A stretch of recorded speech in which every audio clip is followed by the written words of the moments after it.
Bonjour à tous, ici Sébastien, auteur du blog louerencourtedurée.fr et spécialiste de la location courte durée. Je suis ravi de vous accueillir dans cette nouvelle vidéo dans laquelle on va répondre à Laurent qui fait de la location courte durée et qui a reçu une lettre de son syndic de copropriété lui demandant d'arrêter cette activité sur le champ. Donc on va voir dans cette vidéo comment se comporter si vous aussi vous recevez un tel courrier de la part de votre syndic. Allez, c'est parti, ça se passe tout de suite sur Louer en courte durée.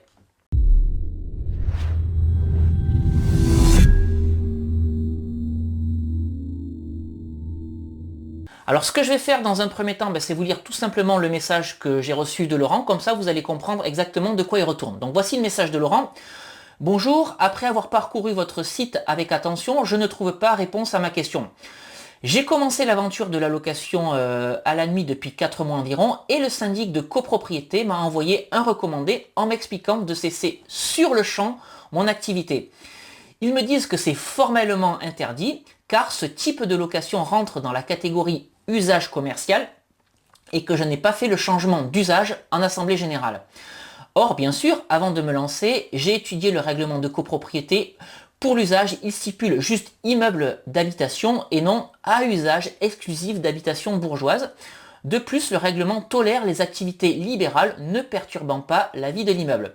Voilà, donc Laurent ensuite me dit, de mon côté c'est la panique car j'ai fait un gros investissement et je voudrais avoir des billes pour leur répondre. Merci de m'aider. Donc moi j'ai déjà répondu à Laurent par email. Par contre, je souhaitais faire une vidéo parce que c'est peut-être des choses qui peuvent vous arriver lorsque vous faites de la location courte durée et c'est peut-être même des craintes que vous pouvez avoir lorsque vous souhaitez vous lancer dans une activité de location courte durée. Alors dans un premier temps, ce qu'il faut dire par rapport au mail de Laurent, c'est que Laurent il a fait les choses dans le bon ordre parce que en fait il n'est pas parti bille en tête sans savoir où il allait avec son activité de location courte durée. Il a pris soin d'étudier le règlement de copropriété. Alors ce que je voulais dire avant qu'on rentre dans le détail, c'est que pourquoi certaines personnes peuvent avoir des craintes par rapport à votre activité de location courte durée, tout simplement parce qu'elles voient rentrer dans la copropriété, dans l'immeuble, des personnes qui ne sont pas les mêmes, des personnes qui rentrent et qui sortent. Voilà, et ça peut occasionner une inquiétude, parce que les propriétaires résidents de l'immeuble, peuvent se dire, écoutez, n'importe qui rentre dans la copropriété, il peut y avoir des risques de cambriolage, on ne maîtrise absolument rien. Et ça, en fait, ce qu'il faut savoir, c'est que c'est totalement faux. Rares sont les risques de cambriolage. On entend également dire que les locataires de location courte durée viennent perturber la sérénité de l'immeuble, c'est des gens qui font du bruit, ça c'est quelque chose d'absolument faux. Que vous ayez affaire à une clientèle touristique ou une clientèle professionnelle, généralement les gens sortent le matin pour aller travailler ou pour aller visiter la ville ou les environs et rentrent le soir pour aller dormir. Éventuellement, ils rentrent entre midi et 2, mais en tout cas, les allées-venues dans l'immeuble, ils sont absolument pas différents de ce qui peut être réalisé par des gens qui vivent réellement dans cet immeuble, que ce soit des propriétaires ou des locataires. Et généralement, les inquiétudes, elles viennent plutôt des propriétaires résidents que des locataires. Alors, ce qu'il faut savoir lorsque vous souhaitez vous lancer dans cette activité, c'est qu'il faut étudier dans un premier temps le règlement de copropriété. Si la clause d'habitation bourgeoise exclusive est présente, vous n'avez pas le droit de faire de la location courte durée. Par contre, si cette clause d'habitation bourgeoise exclusive est absente, vous avez le droit de faire de la location courte durée. Et en plus, si votre règlement de copropriété tolère les professions libérales dans votre immeuble, donc que ce soit de la médecine, de la psychologie, un cabinet dentaire, etc., vous avez le droit de faire de la location courte durée. Et ça, c'est un arrêt qui a été rendu par la Cour de cassation le 8 juin 2011. Et je vais vous lire ce que dit cet arrêt de la Cour de cassation. Alors excusez-moi, c'est sur mon ordinateur, voilà. Voilà ce que dit l'arrêt. Un règlement de copropriété peut ne pas tolérer la présence d'un meublé de tourisme dans l'immeuble, mais un arrêt rendu par la Cour de cassation du 8 juin 2011 indique cependant que si la copropriété accepte l'exercice d'une profession libérale, cabinet médical, etc., elle ne peut pas interdire la location meublée de courte durée car les deux activités provoquent des inconvénients similaires. Alors qu'est-ce que c'est que les inconvénients similaires? C'est tout simplement des personnes étrangères à l'immeuble ou étrangères à la copropriété qui rentrent et qui sortent de l'immeuble. Donc retenez bien ça, si votre règlement de copropriété tolère une profession libérale, vous pouvez faire de la location courte durée, et si la clause d'habitation bourgeoise exclusive n'est pas présente dans votre règlement de copropriété, vous pouvez faire, encore une fois, de la location courte durée. Alors les gens sont inquiets, encore une fois, parce qu'ils voient des personnes étrangères rentrer dans l'immeuble. Et dans le cas de Laurent, on lui demande d'arrêter sur le champ son activité parce qu'il n'en a pas le droit. Au regard de ce que me dit Laurent, parce qu'il a étudié son règlement de copropriété, oui, il a le droit de faire de la location courte durée. Donc qu'est-ce que va devoir faire Laurent maintenant? C'est fournir à son syndic de copropriété tous les documents qui prouvent qu'il a le droit de faire son activité dans l'immeuble. Donc je lui ai envoyé des liens par email à ce sujet. D'ailleurs, je vais vous mettre tous les liens dans la description de cette vidéo pour que vous aussi, vous puissiez les fournir à votre syndic si jamais vous vous trouvez dans cette situation. Et il y a uniquement quelque chose qui reste à vérifier, c'est le changement d'usage. Vous devez faire un changement d'usage de votre bien immobilier si vous vous trouvez dans une commune de plus de 200 000 habitants ou si vous vous trouvez dans une zone tendue. Alors comment est-ce que vous faites pour savoir ça? Vous contactez simplement la direction de l'urbanisme de votre mairie, vous leur expliquez que vous souhaitez faire la location courte durée et eux vous diront si un changement d'usage est nécessaire. Mais là où le syndic de Laurent est complètement à côté de la plaque, c'est que le changement d'usage, en fait, c'est à la mairie qu'il faut le faire, les copropriétaires et le syndic n'ont rien à voir dans l'histoire. Donc, pour Laurent, je récapitule, s'il est nécessaire de faire un changement d'usage, et encore, c'est à la commune, c'est avec la commune qu'il faut voir ça, pas avec la copropriété et le syndic, alors Laurent devra le faire pour être dans les règles. Si la commune ne l'exige pas, alors Laurent, il a toute la liberté de faire son activité de location courte durée ou de location saisonnière.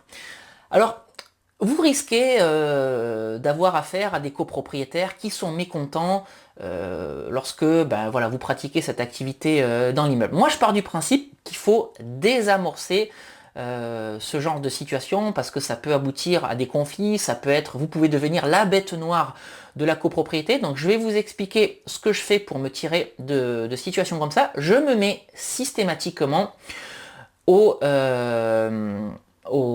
conseil syndical de l'immeuble. Ça me permet de justifier mon activité en disant moi je n'ai que des locataires de bonne qualité parce que ce sont généralement des touristes ou des professionnels, ce ne sont pas des locataires à problème, et quand bien même ce seraient des locataires à problème, ils vont rester que 2, 3 jours, 4 jours maximum, et ils ne vont pas perturber la copropriété, et en plus, le fait d'exercer cette activité, j'ai régulièrement une personne qui passe tous les 3-4 jours dans l'immeuble entre chaque rotation, ce qui me permet de m'assurer que tout fonctionne bien dans la copropriété et ça me permet, s'il y a des problèmes électriques, des problèmes de fuite d'eau, des problèmes de tranquillité de l'immeuble, de les remonter auprès du syndic. Donc servez-vous de cet argument pour comme finalement une plus-value, quelque chose qui va être bénéfique à la copropriété.